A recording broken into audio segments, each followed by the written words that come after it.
Nous ferons de toi, Mali, une terre de paix.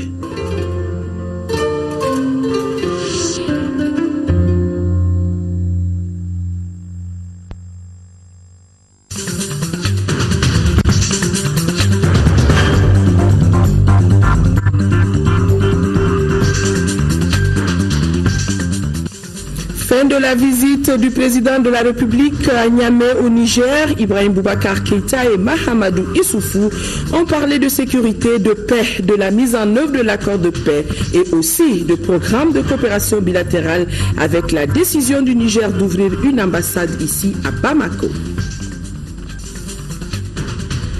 Le redéploiement d'une force supplémentaire au nord du Mali pour renforcer la MINUSMA. La question figure en bonne place à la réunion des chefs d'état-major du G5 Sahel. La réunion se tient ici à Bamako. Demain, vendredi 4 septembre, le président de la République bouclera ses 2 ans d'exercice du pouvoir sur les 5 ans de son mandat. Ce soir, la rédaction fait un zooming sur le processus de paix et de réconciliation avec la signature des 15 et 20 juin dernier de l'accord d'Alger. Signature considérée d'ailleurs comme le plus grand chantier du mandat du président de la République. Dossier signé Amadou Sankaré. Jeudi 3 septembre, veille donc des 2 ans d'exercice du pouvoir par le président de la République, Ibrahim Boubacar Keïta. Mesdames et messieurs, bonsoir et bienvenue. Le président de la République a regagné Bamako ce matin après un périple qui l'a conduit à Alger, en Algérie et à Niamey, au Niger. Le président de la République, à son arrivée ce matin à l'aéroport de Bamako, c'est nous. Voilà, on le voit, à sa descente d'avion, il est accueilli par le Premier ministre, chef du gouvernement, Modibo Keïta. Des membres du gouvernement, des présidents d'institutions, ainsi que d'autres personnalités.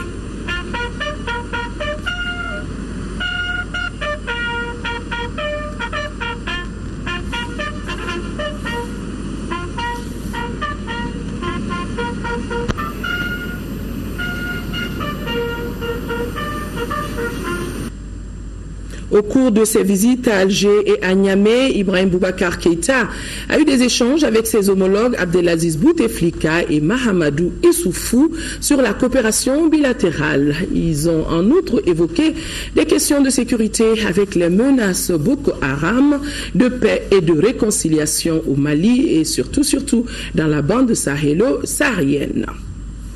Le président de la République est donc à Bamako et lors de sa visite à Niamey, au Niger, Ibrahim Boubacar Keïta s'est entretenu avec son homologue nigérian Mahamadou Issoufou. Entretien élargi aux 2 délégations et c'était l'occasion également de passer en revue les programmes de coopération bilatérale. Les discours des 2 présidents étaient centrés sur la paix, la mise en œuvre de l'accord signé par les différentes parties. Le compte-rendu avec nos envoyés spéciaux, Sira Bachili et Aliou Touré. Nigériens et Maliens ensemble pour trouver une solution aux multiples problèmes qui se posent à la bande sahélo-saharienne. Les présidents Ibrahim Boubacar Keïta et Mahamadou Issoufou ont eu d'abord un entretien d'1 heure de temps avant de rejoindre les 2 délégations pour débattre des questions d'actualité, paix, terrorisme et les questions de coopération bilatérale entre le Niger et le Mali. Prenant la parole en première position, le président de la République du Niger a exprimé toute sa fierté d'accueillir ses frères du Mali.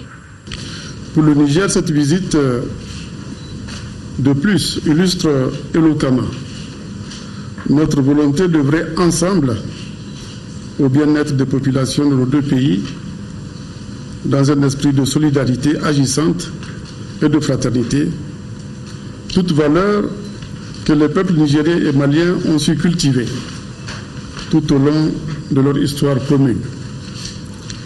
Nous nous devons, en effet, dans le contexte fortement marqué des défis multiformes qui est le nôtre, de mener des concertations permanentes de haut niveau entre les dirigeants que nous sommes et consolider les relations séculaires d'amitié, de bon voisinage et de coopération fraternelle et historique existant entre le Niger et le Mali. C'est donc une tradition de dialogue bien établie entre le Mali et le Niger. Rien d'étonnant pour les deux chefs d'État, car les deux pays ont une identité de vue commune pour la gestion des questions de paix et de sécurité dans la région. Je me réjouis à cet égard de la convergence de nos analyses et de notre identité de vue sur la promotion d'un climat de paix, de stabilité, de prospérité et de développement dans notre sous-région et sur l'ensemble du continent. Je me félicite également de la coopération prometteuse qui se développe et se renforce dans le domaine sécuritaire au niveau de la région, afin d'opérationnaliser l'architecture de paix et de sécurité que nous voulons au Sahel. Et le Niger soutient tous les efforts consentis par votre gouvernement en vue de parvenir à un règlement définitif et durable de la crise qui s'est vue dans votre pays, dans le respect de l'unité et de l'intégrité territoriale du Mali. Cette solidarité qui n'a jamais fait défaut est notée par le président de la République, Ibrahim Boubacar Keïta. C'est dans l'épreuve que les nations comptent leurs amis, leurs vrais amis, leurs frères, leurs plus que frères. Il est aisé de proclamer de grands sentiments, de bons sentiments, tant que l'épreuve n'est pas là pour le vérifier. Et dans notre cas, nous avons été payés pour le savoir autour de nous. Vous étiez là, concernés autant que nous, plus que nous. Parce que simplement, vous l'avez dit, la géographie, l'histoire, des fondements politiques et idéologiques, des valeurs partagées, Monsieur le Président, nous font tels, solidaires totalement, dans une vision commune de ce que doivent être les relations entre nations et de ce que doivent être les relations entre simplement les hommes. De considération, de respect réciproque et surtout, Monsieur le Président, de vérité. Nous avons été, ces dernières années, confrontés à une situation que notre pays n'avait jamais connue auparavant, à des bouleversements sociétaux que nous n'avions jamais connus auparavant, des remises en cause profondes qui ont failli nous perdre. Fort heureusement, des amis nous ont tenu la main, dont vous. Le président de la République de poursuivre que le Mali entame une nouvelle phase de son histoire avec la signature de l'accord de paix. Certes, sa mise en œuvre connaît quelques problèmes, mais elle sera effective. Encore de difficultés. Un accord de paix, Monsieur le Président, est une promesse, un engagement. Dans sa mise en œuvre, il peut être contrarié. Il l'est souvent. De notre accord de paix, point de soubresaut, de dernier, à savoir l'affirmation claire et nette, Monsieur le Président, qu'un pays tel le Mali ne saurait se renier et manquer à sa parole, à ses engagements.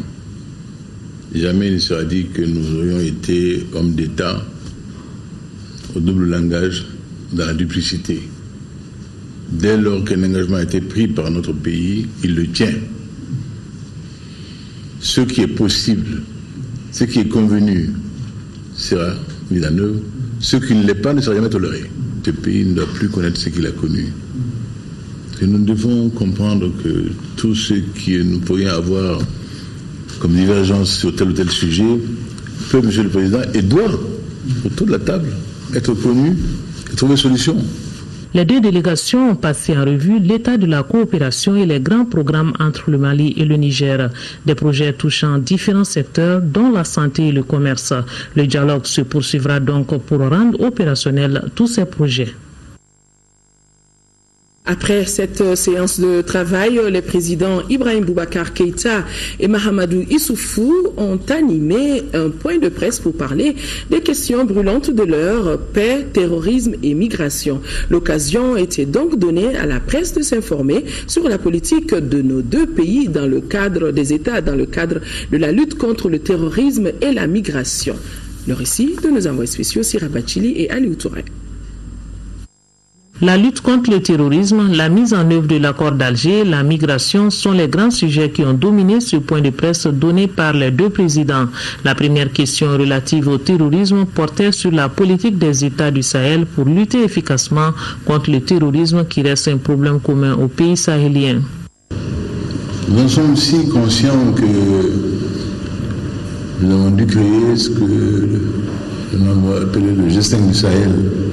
D'ailleurs, c'est une révolution nigérienne qui a trouvé ce nom-là, dont la vocation n'est pas seulement de lutte contre le terrorisme, heureusement d'ailleurs, mais aussi de développement et d'intégration. Donc c'est une affaire qui est prise en compte dans nos soucis et nous préoccupe beaucoup aujourd'hui. Et je suis venu ici d'ailleurs dire toute ma solidarité, toute celle du Mali, de l'ensemble du Mali, avec le peuple frère du Niger, dans cette autre épreuve qui lui est imposée par Boko Haram, qui est la négation de tout ce à quoi nous croyons. Et nous avons donc là un combat pour les valeurs communes, nous avons un combat de survie, nous avons un combat aujourd'hui pour que le peuple puisse vivre en paix, vaquer à leurs occupations de développement dans les champs, sur les routes, dans les écoles, dans les centres de santé. Nous sommes optimistes. Nous pensons que le terrorisme n'a pas d'avenir dans notre sous-région, surtout que le terrorisme est rejeté par les peuples. Les peuples sont derrière leur État. Les peuples sont derrière leurs armées. Et à partir de ce moment, aucune force ne pourra nous vaincre dans la mesure où on est soudés avec les peuples. Les confrères journalistes voulaient en savoir davantage sur la mise en œuvre de l'accord d'Alger vu la situation sur le terrain, mais les deux chefs d'État sont optimistes. Quant à la migration, les deux présidents ont clairement expliqué que la lutte contre la migration passe nécessairement par la lutte contre la pauvreté. Les États doivent se donner la main pour vaincre ce phénomène en créant beaucoup plus d'emplois, mais le tout passe par la paix, gage de tout développement. Nos pays, il nous faut la paix. Il nous faut la paix. Quelques projets de développement que ce soit que l'on met en chantier, il y a un effort de communication à faire auquel nous ne résignerons pas, que nous mènerons dans le pays profond, dans les zones de départ pour l'immigration. Mais aujourd'hui, c'est une très grave question pour nous. Je fonde des espoirs sur cette réunion à laquelle nous sommes conviés à La Valette, à Malte, pour en connaître avec nos amis européens. Mais nous n'avons pas attendu cela pour, au plan interne, prendre les mesures idoines et même drastiques pour essayer d'arrêter la machine. Et les gens quittent les pays qui sont pauvres. Alors, par conséquent, à partir du moment où les causes sont identifiées, il faut s'attaquer aux racines du mal. Et c'est pour cela que nous, notre position, qui est commune au président Keïta et moi-même, notre position, c'est qu'il faut plus de démocratie dans nos pays, il faut plus de sécurité dans nos pays, il faut plus de développement dans nos pays. Et c'est cela qui retiendra les gens. Et c'est cela qui empêchera ces spectacles qu'on constate de dizaines et de dizaines de morts à travers les déserts, à travers les océans, etc. Les deux présidents se disent déterminés à se battre pour apporter les réponses appropriées à cette question de migration. Nous restons toujours avec cette visite du président de la République à Niamey au Niger. À l'issue des échanges, le Mali et le Niger se sont engagés à renforcer les liens de coopération. Cela s'est matérialisé par la signature d'un communiqué final par les ministres des Affaires étrangères du Niger et du Mali. Il en ressort la convocation très prochaine de la 8e commission mixte et l'ouverture d'une ambassade du Niger au Mali. Communiqué final, lui ici, par le ministre des Affaires étrangères de la coopération internationale, Abdoulaye Diop. Il est au micro de nos envoyés spéciaux.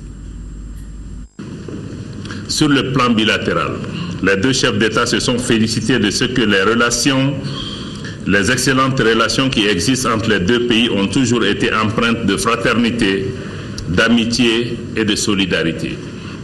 Ils ont réaffirmé leur volonté de tout mettre en œuvre pour les renforcer et les développer davantage. À cet égard, ils ont instruit leurs deux ministres chargés des Affaires étrangères de convoquer, avant la fin de l'année 2015, la 8e session de la commission mixte nigéro-malienne de coopération. Le président de la République du Mali a pris bonne note et s'est réjoui de la décision d'ouverture prochaine d'une ambassade du Niger à Bamako et de la nomination de l'ambassadeur avant la fin de l'année 2015. Son Excellence M. Ibrahim Boubacar Keïta, président de la République du Mali, a adressé à son Excellence M. Issoufou Mahamadou, président de la République du Niger, ses sincères remerciements pour sa participation remarquable au 17e sommet du CILS tenu à Bamako le 15 avril 2015, ainsi qu'à la cérémonie de signature le 15 mai 2015 à Bamako de l'accord pour la paix et la réconciliation au Mali. Les deux présidents se sont également réjouis des efforts déployés par la communauté internationale, en particulier du rôle joué par la République algérienne démocratique et populaire, chef de file de la médiation internationale, effort ayant abouti à la signature de l'accord susmentionné. Ils ont exprimé leur vive préoccupation et condamné le regain de violence dans le nord du Mali, marqué par des attentats terroristes et la reprise des hostilités par certains groupes armés signataires de l'accord de paix, situation ayant fait de nouvelles victimes. Ils ont par la même occasion salué les efforts de la communauté internationale, ainsi que le gouvernement du Mali, pour leur engagement constant dans la recherche de la paix à travers la mise en œuvre intégrale et effective de l'accord de paix. Son Excellence M. Ibrahim Boubacar Keïta a rendu un vibrant hommage à son frère et ami, son Excellence M. Issoufou Mahamadou, pour son engagement personnel et celui du gouvernement et peuple nigérien en faveur de la paix au Mali et dans la sous-région. Il a également rendu un hommage posthume aux vaillants soldats nigériens tombés sur le champ d'honneur pour la cause du Mali. Au plan sous-régional, les deux chefs d'État ont condamné avec la dernière énergie la recrudescence d'actes terroristes dans la région sahélo-saharienne, perpétrés par les organisations terroristes comme Boko Haram, AQMI, Ansardine et Daesh, actes de nature à inhiber son développement économique et social. Les deux chefs d'État ont exprimé leur vive préoccupation face à la dégradation de la situation politique et sécuritaire en Libye et réaffirmé leur volonté de conjuguer leurs efforts en vue d'aider le peuple frère libyen à œuvrer en faveur de la paix, de la réconciliation nationale et de l'unité du pays, condition sine qua non pour la stabilité de la sous-région sahélo-saharienne. Les deux dirigeants ont renouvelé leur engagement à combattre sous toutes ses formes le terrorisme dans notre espace commun. Ils se sont félicités de la mise en place de la force mixte multinationale par les États membres de la Commission du bassin du lac Tchad et le Bénin pour mettre définitivement le groupe terroriste Boko Haram hors d'état de nuire. Tout en appréciant le rôle important que joue la communauté internationale dans la lutte contre le terrorisme dans la sous-région, les deux chefs d'État ont de nouveau appelé les partenaires à concrétiser rapidement leurs promesses de soutien à la force mixte multinationale. Les présidents Issoufou Mahamadou et Ibrahim Boubacar Keïta ont, après avoir salué la création du G5 du Sahel, réitéré leur appel à l'Union africaine pour l'opérationnalisation de l'architecture africaine de paix et de sécurité et à l'Organisation des Nations Unies pour la mise en œuvre effective de la stratégie intégrée des Nations Unies pour le Sahel. S'agissant des questions de migration, les deux présidents ont déploré les drames récurrents ayant occasionné des milliers de pertes en vies humaines.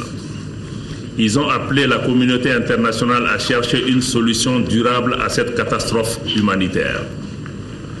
Cette question passe notamment par un accroissement conséquent de l'aide publique au développement favorisant les conditions susceptibles de retenir et de fixer les candidats à l'immigration dans leur pays. Examinant la situation économique de la sous-région et du continent, les présidents maliens et nigériens ont réaffirmé leur volonté à œuvrer pour la réalisation de l'intégration africaine conformément aux dispositions pertinentes de l'acte constitutif de l'Union africaine, des traités de la CEDEAO et de l'UEMOA. Évoquant la situation au Moyen-Orient, les deux chefs d'État ont appelé à la poursuite du dialogue, notamment dans le cadre de l'Organisation des Nations Unies, en vue de l'avènement d'une paix juste et durable au Moyen-Orient. Ils ont exhorté le secrétaire général des Nations Unies à poursuivre ses efforts et initiatives à cette fin.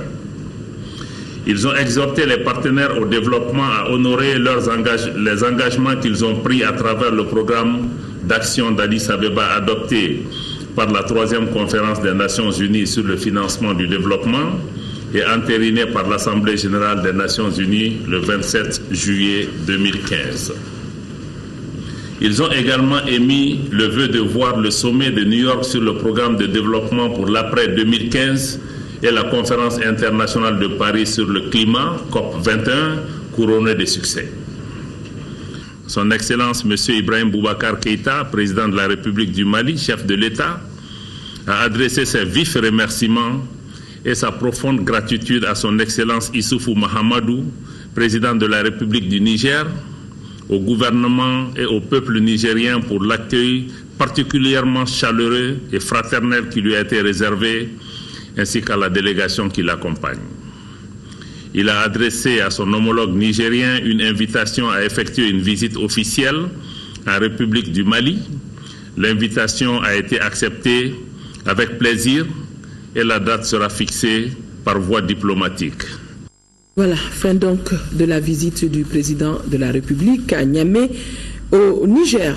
Ce communiqué du gouvernement, embuscade contre les forces armées maliennes de sécurité et de défense près de Diafarabé. Le mercredi 2 septembre 2015, aux environs de 18h, un détachement de relève des FAMA est tombé dans une embuscade près de Diafarabé, région de Mopti. Au cours de cette attaque terroriste, les FAMA ont enregistré un mort, 7 blessés et 1 porté disparu. Les blessés ont été évacués sur Ségou pour des soins appropriés. Le gouvernement du Mali présente ses condoléances attristées à la famille du disparu et souhaite un prompt rétablissement aux blessés. Le gouvernement condamne fermement cet acte terroriste. Il encourage les FAMA dans leur combat sans relâche contre le terrorisme et leur réitère son soutien dans leur mission de protection des personnes et de leurs biens. Le gouvernement invite les populations à continuer à apporter leur aide aux forces armées et de sécurité sur toute l'étendue du territoire national. Le gouvernement du Mali informe que la lutte contre le terrorisme, plus qu'une question nationale, revêt une dimension internationale. Par conséquent, elle requiert une mobilisation générale.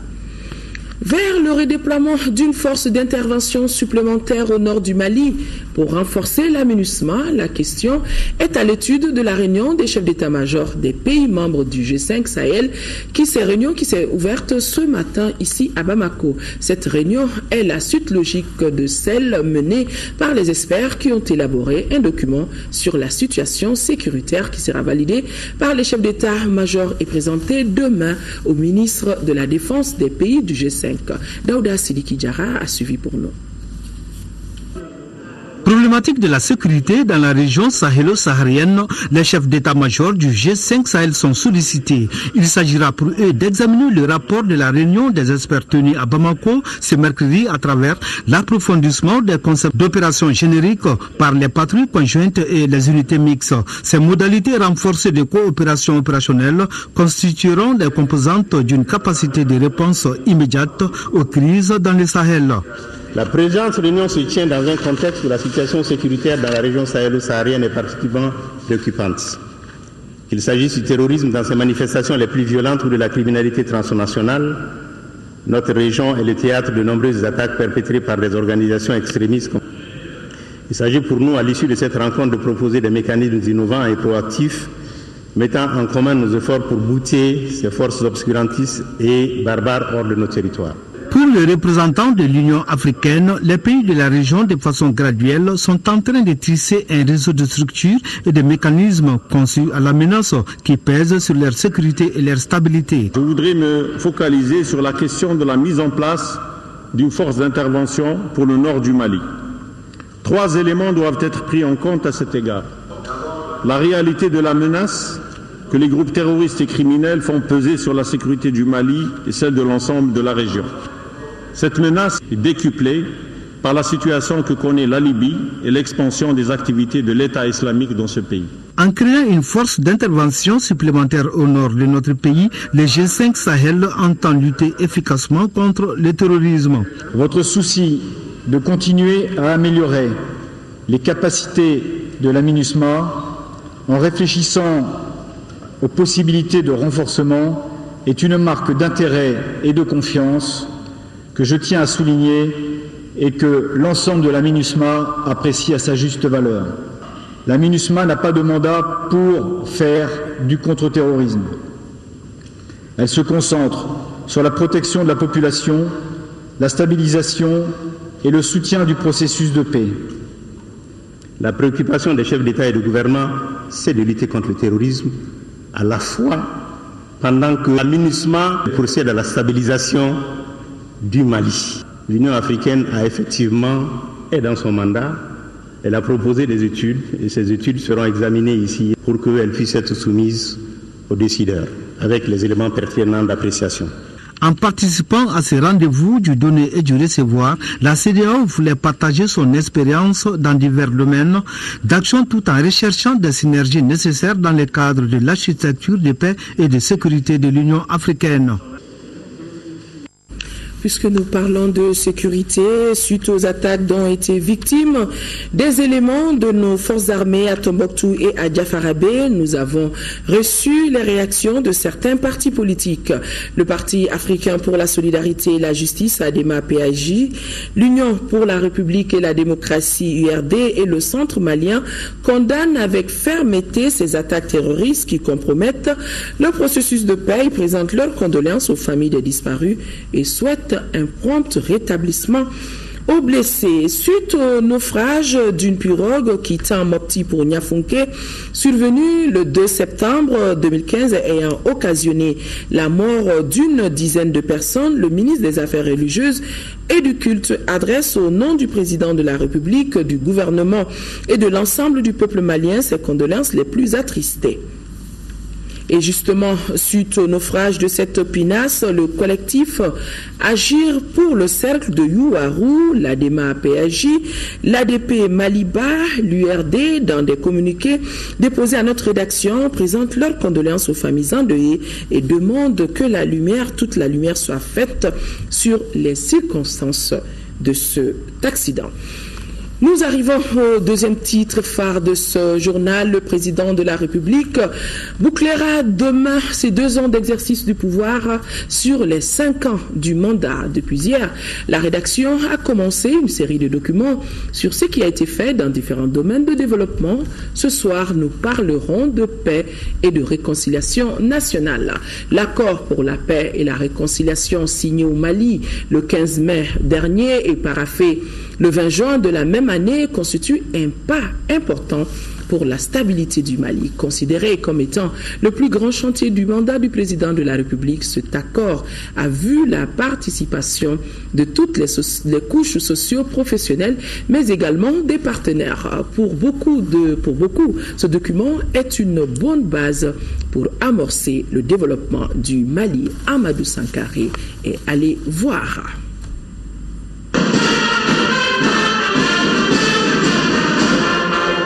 La réconciliation nationale demeure la priorité la plus pressante. Nous enclencherons les actions appropriées pour forger les solutions robustes en vue d'une paix durable afin que nous sortions définitivement de la répétition cyclique des crises dans le nord de notre pays. Depuis la date du 4 septembre 2013, le chrono de la paix et de la réconciliation a commencé à tourner pour le président de la République, Ibrahim Boubacar Keïta. À l'intérieur, tout comme à l'extérieur du pays, la diplomatie malienne a été mise en branle. Ce qui aboutira à la signature le 24 juillet 2014 entre le gouvernement et les groupes armés d'une feuille de route à Alger.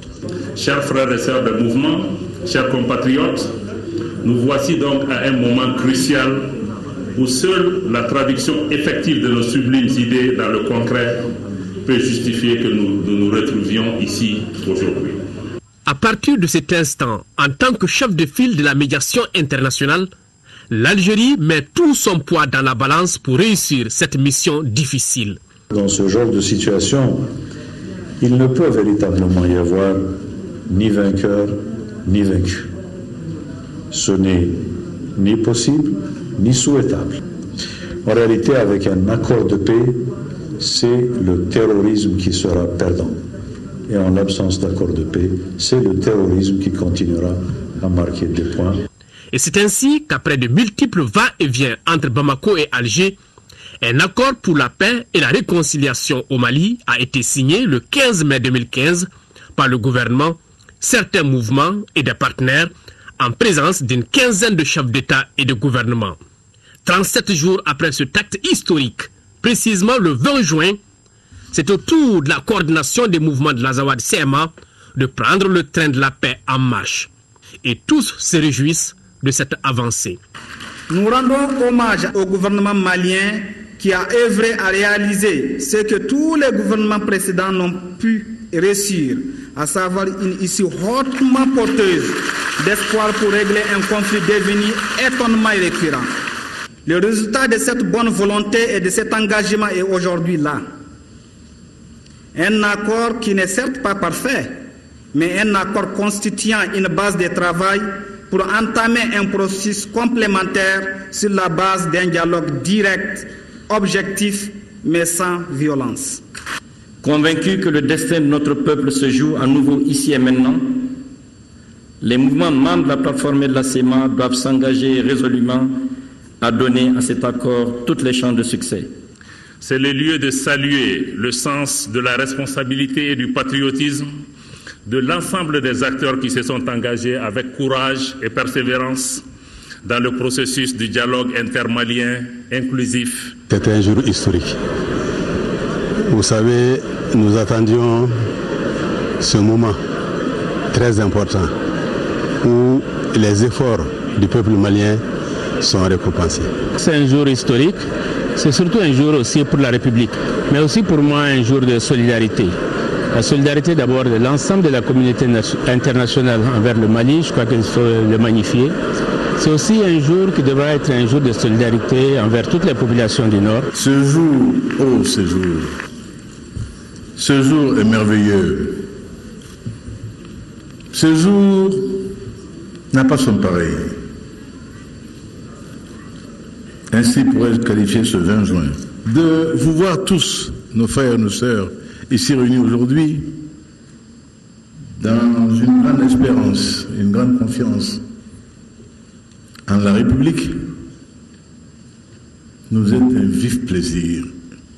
Vif plaisir. Et Inch'Allah, nous ferons en sorte que nul ne soit déçu. La mise en œuvre de l'accord ouvrira de nouvelles perspectives pour le développement. Aujourd'hui, bon nombre de Maliens s'interrogent sur ce qui fait l'originalité de cet accord par rapport au précédent. La différence entre ce document et les autres, c'est la participation de tout le monde. Avant, il n'y avait que le Mali et l'Algérie. Cette fois-ci, il y a le Mali, il y a l'Algérie, mais il y a la communauté internationale jusqu'au Conseil de sécurité. Il y a eu le souci d'une démarche inclusive.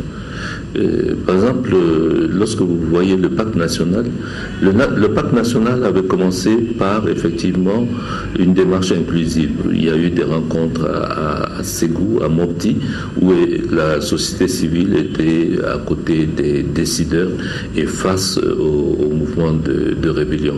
Et juste après Mopti, il y a eu, les négociations sont entrées dans une phase de diplomatie secrète. Beaucoup de contacts entre le facilitateur qui était l'Algérie et l'État malien, et la troisième partie étant constituée par les fronts et mouvements de l'Azawad. Donc à ce moment, les citoyens ordinaires, la société civile, assistaient en spectateur à l'élaboration de la solution de sortie de crise. Pour l'actuel accord pour la paix et la réconciliation, il y a eu, la volonté d'associer la partie société civile à la phase 2 des négociations. Il y a eu également l'effort des autorités de faire un compte-rendu régulier aux partenaires non étatiques. Quelques mois seulement après la signature de l'accord, peut-on parler de mise en œuvre? Nous y sommes déjà. Au-delà de la justice, l'accord a prévu un certain nombre de mesures de confiance. Nous travaillons depuis la signature de l'accord sur des mesures de confiance qui ont abouti, ça et là, à la libération de quelques acteurs, de quelques responsables pour faciliter le dialogue.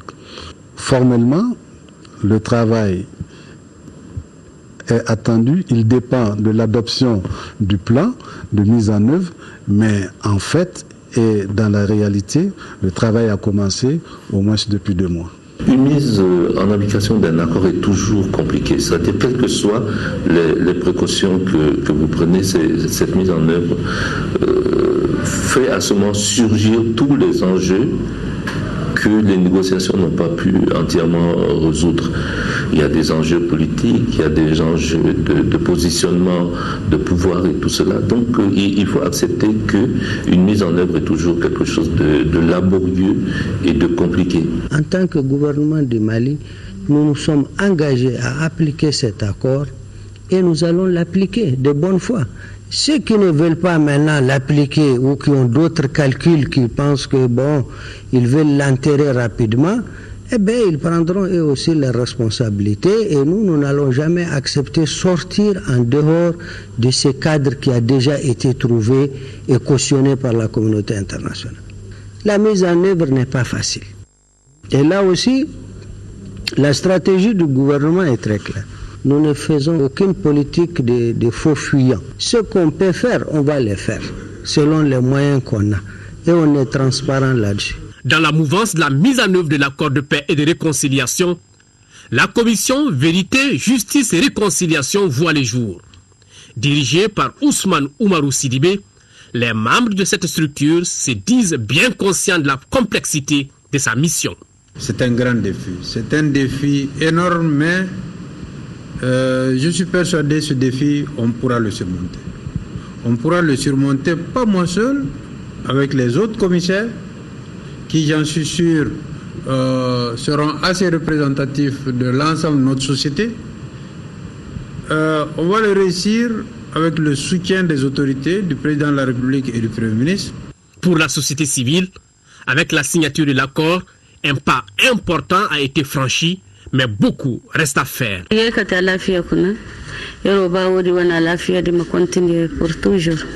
Moi, j'étais réfugiée au Burkina. Depuis mon retour, je n'ai remarqué aucun mauvais comportement à mon égard. Au contraire, le jour de notre arrivée, nous avons été accueillis par le maire et les populations de notre commune. Nous étions partis par peur. Aujourd'hui, on s'est dit que le climat est favorable. C'est pourquoi on est revenu. Cependant, tout n'est pas rose. Les enlèvements de véhicules, Les braquages des biens d'autrui sont des actes qui entravent le processus de retour des autres. J'invite le gouvernement à prendre des dispositions pour la sécurité des personnes et de leurs biens. Pour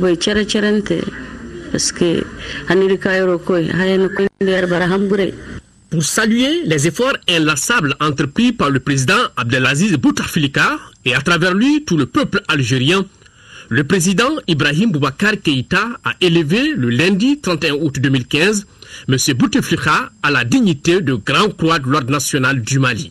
Je crois que tout Malien, conscient de tout l'enjeu autour de la question de la paix au Mali, me s'orgueille d'avoir en son nom élevé le président Bouteflika, notre grand frère, à la dignité de Grande Croix de l'Ordre national du Mali, qui est la plus haute distinction malienne, celle que je porte. Ce n'est qu'un dû. En retour, le président algérien a décerné la plus haute distinction de l'Algérie au président Keïta pour son engagement en faveur de la paix. Au-delà de la symbolique de la médaille, c'est l'argumentaire fondant ce mérite que mon aîné a bien voulu m'attribuer qui m'a beaucoup touché. L'argumentaire qui a fondé cela. Malgré les difficultés du moment, il ne fait aucun doute que la paix reviendra au Mali, pourvu que chacun y mette du sien.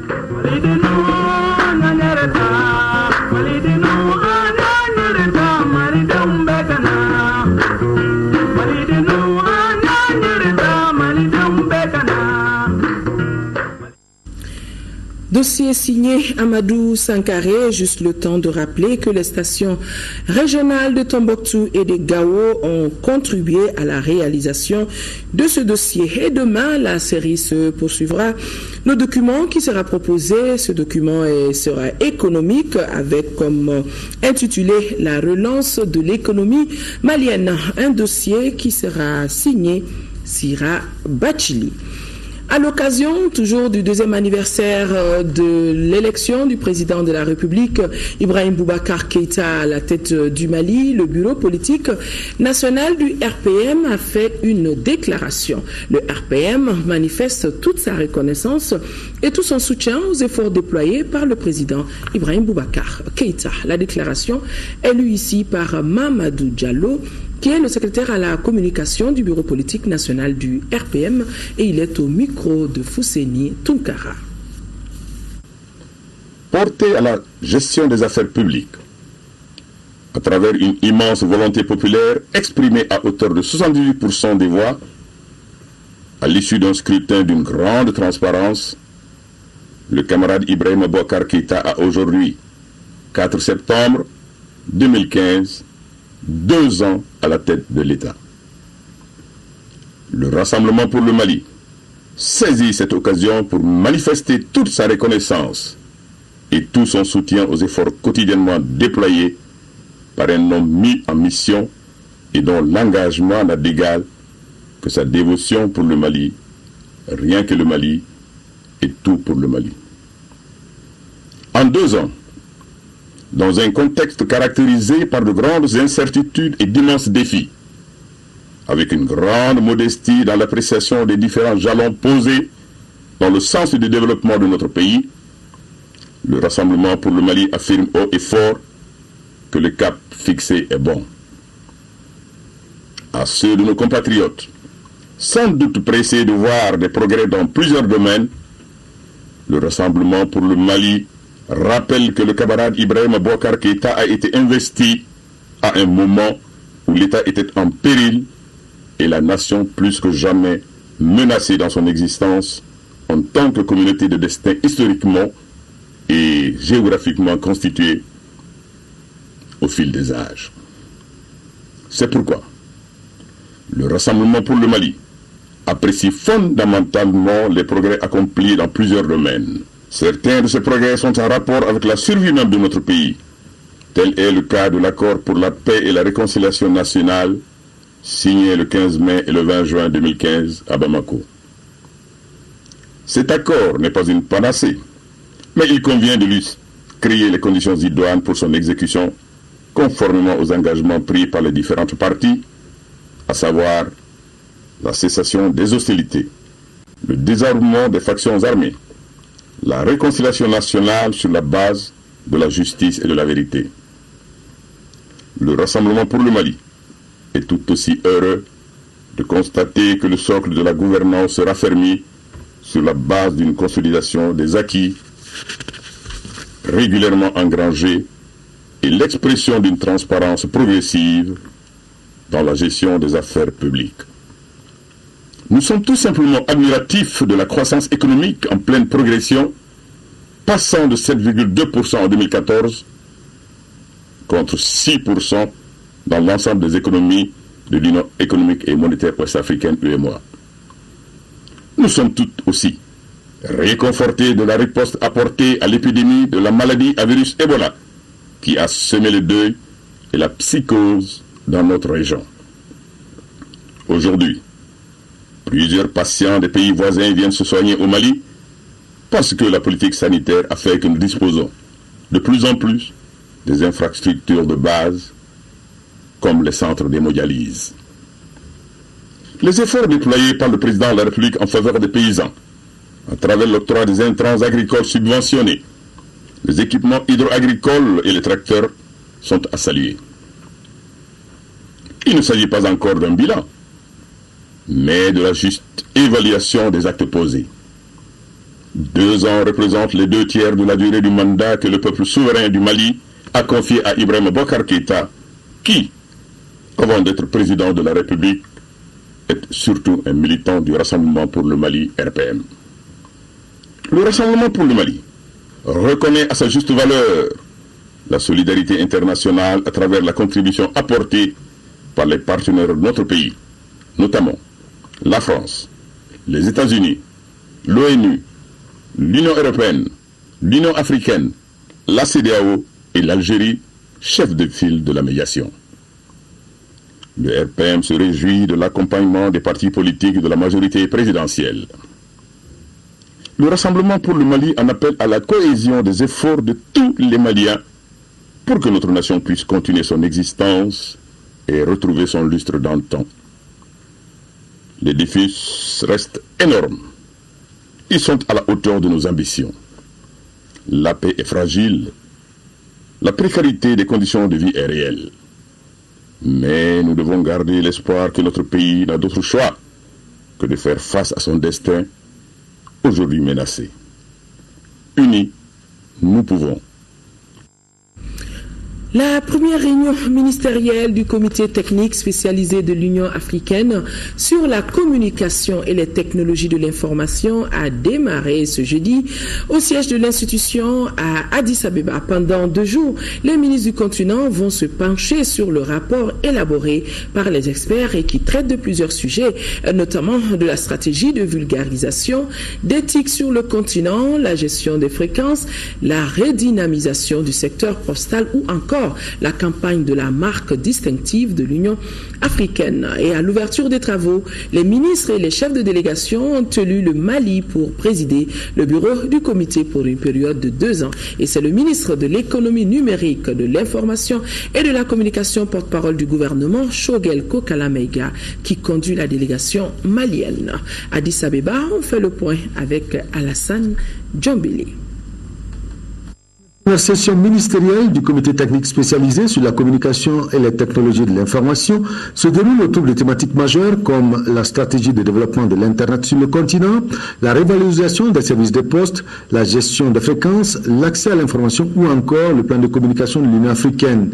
Il s'agit de faire en sorte que le continent, longtemps distancé dans le domaine d'éthique, puisse combler son retard et amorcer une nouvelle dynamique. Les ministres pencheront également sur le projet de création d'une radio et d'une télévision panafricaine, le développement des médias africains ou encore le projet de mise en place du réseau numérique d'échange de contenu par satellite de l'Union africaine de radiodiffusion. Bref, l'Afrique entend désormais accélérer sa marche vers l'éthique afin de booster son développement. Aujourd'hui, la communication est un moteur du développement. Une population, une jeunesse bien informée, bien branchée pour ainsi dire, est une jeunesse et une population qui contribue consciencieusement comme acteur de développement de son pays. C'est pour cela que ce forum nous est très très utile. Deuxièmement, beaucoup de sujets qui sont discutés ici sont des sujets qui font partie du programme de travail gouvernemental dans notre pays. Vous savez qu'aujourd'hui nous avons en place plus de 3000 km de fibres optiques que l'État malien a construit. Vous avez plus de 4000 et quelques kilomètres et bientôt 7000 construits par les opérateurs. Vous avez l'ensemble des bureaux de poste de la République du Mali qui vont être bientôt reliés par la fibre optique qui appartient à l'État. Toutes les administrations de l'État vont être reliées de manière à renforcer le travail gouvernemental, le travail de toute l'administration, le rendre beaucoup plus efficace et faire en sorte que les technologies de l'information et de la communication constituent un véritable levier de développement pour notre pays. Vous avez aussi le monde universitaire, les mondes scolaires qui sont prévus d'être connectés, interconnectés entre eux aux grandes universités extérieures pour faire de notre école aussi l'une des écoles les plus branchées dans le monde. Au cours de la rencontre, il sera aussi question de la promotion de l'image de marque de l'Union africaine, de la stratégie de communication de l'organisation, avec un accent particulier sur l'agenda 2063, la production et la distribution d'articles promotionnels de l'organisation. À noter qu'avant la session ministérielle, ce sont les experts qui ont préparé pendant 3 jours les documents, des experts qui ont également souligné l'urgence d'une mise à niveau du continent dans le domaine des TIC. La session sera sanctionnée par une déclaration et l'adoption du rapport. A signaler que c'est le Mali qui a été élu à la tête de la présidence du CTS pour 2 ans. La première vice-présidence est revenue à la Tanzanie. L'Afrique du Sud est rapporteur. Le ministre de l'économie et des finances, lui, est en visite au royaume d'Arabie Saoudite.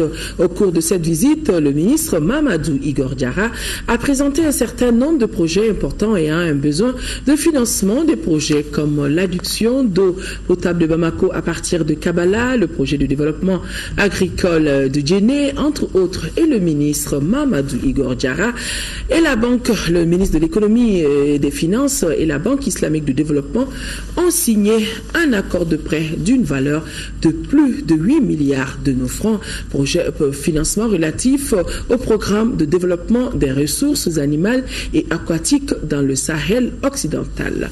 Commentaire Moussa Fane. Au cours de leur entretien, le ministre de l'économie et des finances du Mali et le directeur général du Fonds saoudien pour le développement ont fait le point des projets en cours de réalisation et les nouveaux projets. Ces projets sont entre autres le projet de développement agricole en aval du barrage de Malantali en première région, celui de construction du barrage de Taoussa en 7e région, le projet de construction du site de Djenné dans la région de Mopti. Le ministre Mamadou Igor Diarra a aussi fait part au directeur du Fonds saoudien pour le développement du financement d'un certain nombre de nouveaux projets, dont le projet de réhabilitation de la route Sévaré-Gao, le projet hydraulique de Tombouctou, le projet de 4 ponts de Bamako.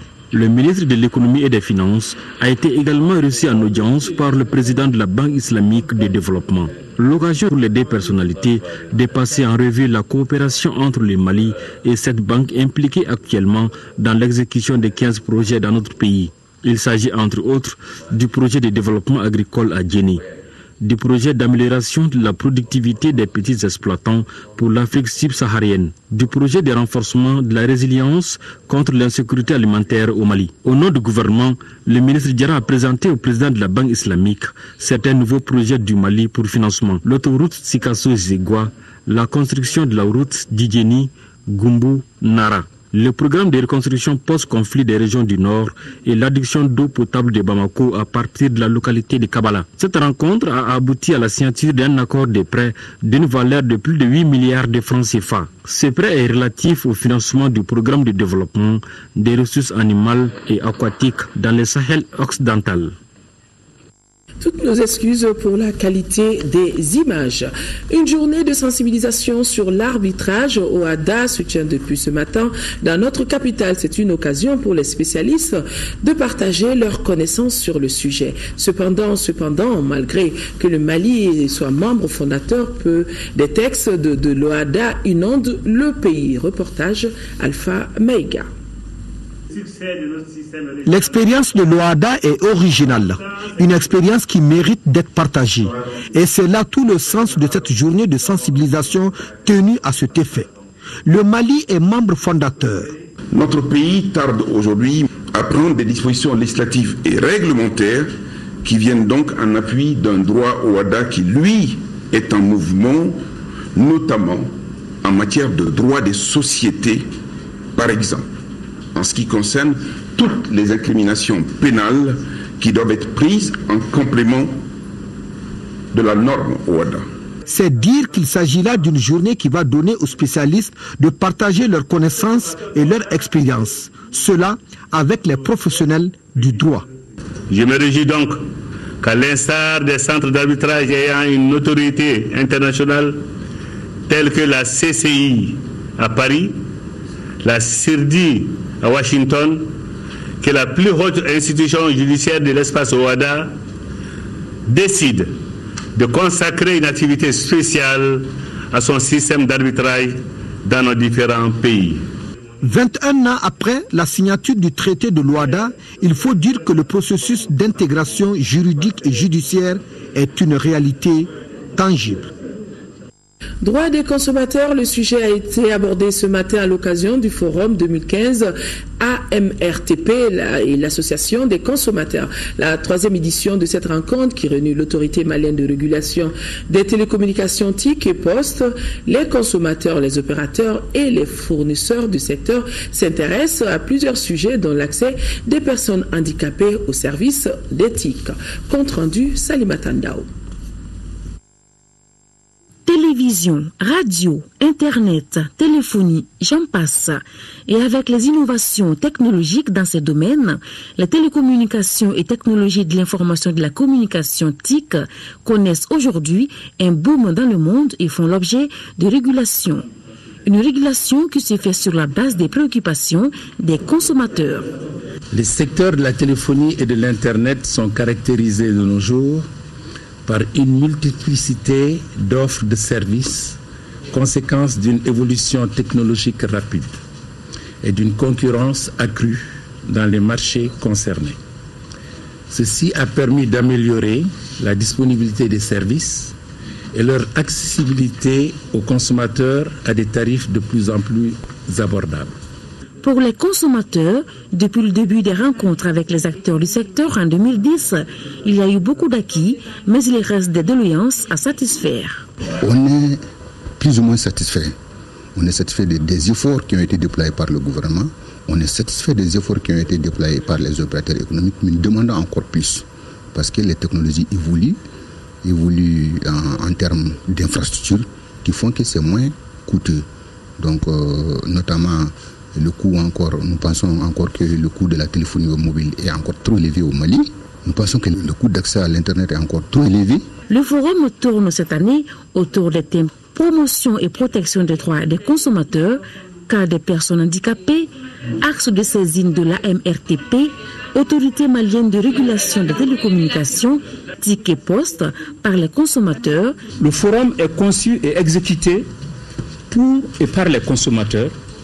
Il vous appartient donc, par votre engagement, votre détermination et votre volonté, de vous en approprier et de contribuer à enrichir les actes qui en seront issus. Ce forum est une opportunité pour les associations de bien jouer leur rôle de défenseur des consommateurs ou de vider les contentieux entre acteurs qui sont opérateurs, fournisseurs, consommateurs et régulateurs. Voilà, nous venons d'apprendre que le ministre de l'Équipement et des Transports, Mamadou Hachim Koumaré, s'est rendu ce matin sur les lieux du naufrage de la pinasse reliant Mopti à Niafunké pour présenter les condoléances des plus hautes autorités du Mali, exprimer le réconfort et la solidarité du peuple malien. Sur place, il a remis des vivres et une somme de 500 000 francs pour la prise en charge des rescapés jusqu'à leur destination. Le ministre Koumaré au micro de Jules Sissoko. Nos premiers mots, ça sera vraiment de présenter les condoléances de toute la nation aux familles endeuillées et de bien indiquer que c'est le président de la République qui nous a instruits avec l'assistance du Premier ministre pour pouvoir venir présenter les condoléances. La deuxième chose, c'est pour nous permettre aussi de nous imprégner de ce qui s'est passé et de comprendre. Et ensuite, tirer les leçons. Il y a eu des consignes qui ont été données, qui doivent être suivies. Ouverture à Gao d'une rencontre d'échange sur la planification et la mise en place d'un programme santé de la reproduction et les droits reproductifs et sexuels. Sur ce thème, les acteurs publics et privés de l'administration, des ONG et des collectivités de toute la région auront leur mot à dire. On fait le point avec Daouda Zoumana Traoré. La planification et la mise en place d'un programme santé de la reproduction et les droits reproductifs et sexuels constituent un sujet d'actualité dans la région de Gao. Comme raison évoquée par les spécialistes, l'augmentation fulgurante de la population et les séquelles laissées par la crise sécuritaire et institutionnelle à travers des viols, de l'exploitation sexuelle et d'autres formes de violation des droits de l'homme. Il est donc important de noter l'existence d'un fort besoin d'information et de sensibilisation des populations pour un changement de comportement dans le cadre de la santé de la reproduction et des violences basées sur le genre. Il était donc une urgence pour l'ONG GREFA et ses partenaires de s'associer à la mise en œuvre du plan stratégique 2014-2017 de l'ambassade des Pays-Bas au Mali. L'ambassade des Pays-Bas fait un effort pour aider le nord du Mali avec 3 thèmes. Le premier thème, c'est la sécurité et l'état de droit. Le deuxième thème, c'est la sécurité alimentaire. Le troisième thème, ce sont les droits et la santé sexuelle. En plus de nos remerciements à l'ambassade du ON des Pays-Bas et à l'ONG GREFA que je salue, j'exhorte les uns et les autres à persévérer dans l'effort de renforcement de la fructueuse coopération qui nous lie fort heureusement. Les réflexions et échanges ainsi engagés mettront en place les défis et axes stratégiques d'orientation sur les 4 à 5 années à venir en vue de promouvoir la santé de la reproduction, des droits reproductifs et sexuels, y compris la prise en charge des VBG. Le gouvernement du Mali aux cheveux des populations du cercle de Gundam, le commissariat à la sécurité alimentaire en partenariat avec les ONG Ahmad Pelcod et SOS Environnement viennent de distribuer 243 tonnes de mil au profit de plus de 9000 personnes vulnérables dans la commune de Gundam. Les bénéficiaires ont tout simplement salué ce geste du gouvernement. Compte rendu Hamou Soumaïla.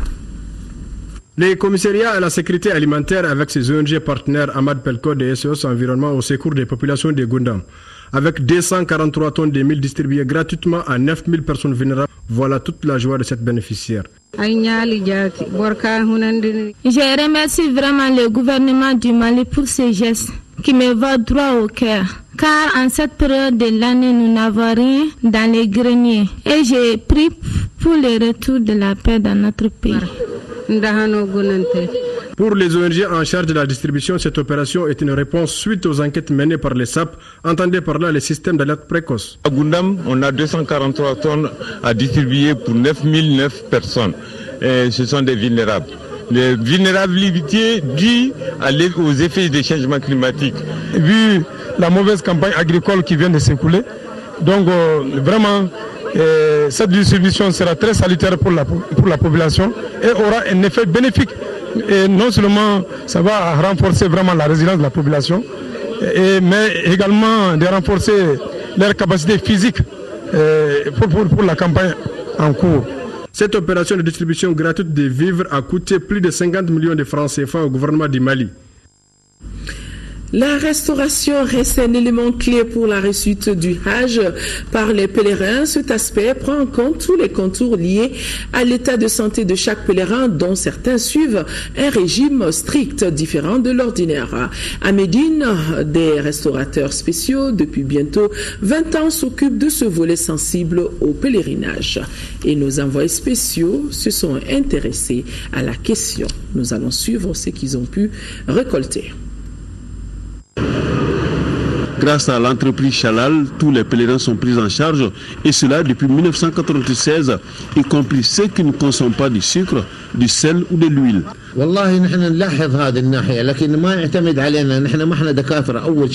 Avec les Maliens, grâce aux efforts des travailleurs dans les restaurants, nous n'avons aucun problème. Nous tenons compte de la présence des diabétiques et ceux qui suivent un régime sans sel. Pour confirmer la capacité de ce restaurant pour la prise en charge de la nourriture de tous les pèlerins maliens, nous y avons visité les stocks de produits de consommation tels la viande, la pomme de terre, la tomate et les céréales, entre autres.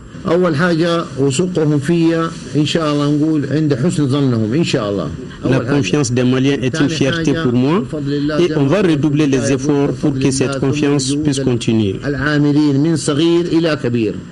Concernant la qualité de la nourriture, les pèlerins apprécient. Dans l'ensemble, ça va. On mange à notre faim, on mange très bien. Vraiment, concernant la nourriture, c'est excellent. Pas de reproches.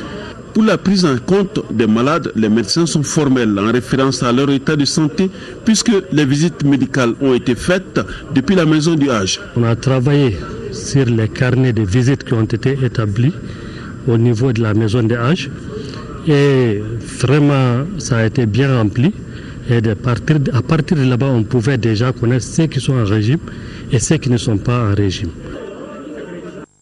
Voilà nos envoyés spéciaux en Arabie Saoudite, plus précisément à Médine, la ville sainte, Drissa Traoré, Cheikh Aboubakar Touré et Mahamadou Doumbia. L'Office malien de l'habitat OMH informe les bénéficiaires du programme de 1552 logements sociaux de Tabakoro que la signature des polices d'abonnement en eau se déroulera dans les agences de la Somagep conformément à la répartition ci-près. Agence de Yirimadjo pour les F3A, agence de Banankabougou pour les F3B, agence de Faladie pour les F4 et F5. Les bénéficiaires doivent être munis de leur carte nationale d'identité en cours de validité de la copie du récépissé visé par le notaire de la notification du logement et de la somme de 26 502 francs CFA. Voilà, mesdames et messieurs, c'est donc tout pour ce journal. Merci de l'avoir suivi. Nous rappelons juste que demain, vendredi 4 septembre, le président de la République, Ibrahim Boubacar Keïta, aura 2 ans d'exercice de pouvoir sur les 5 ans de son mandat. Excellente nuit à tous. Au revoir.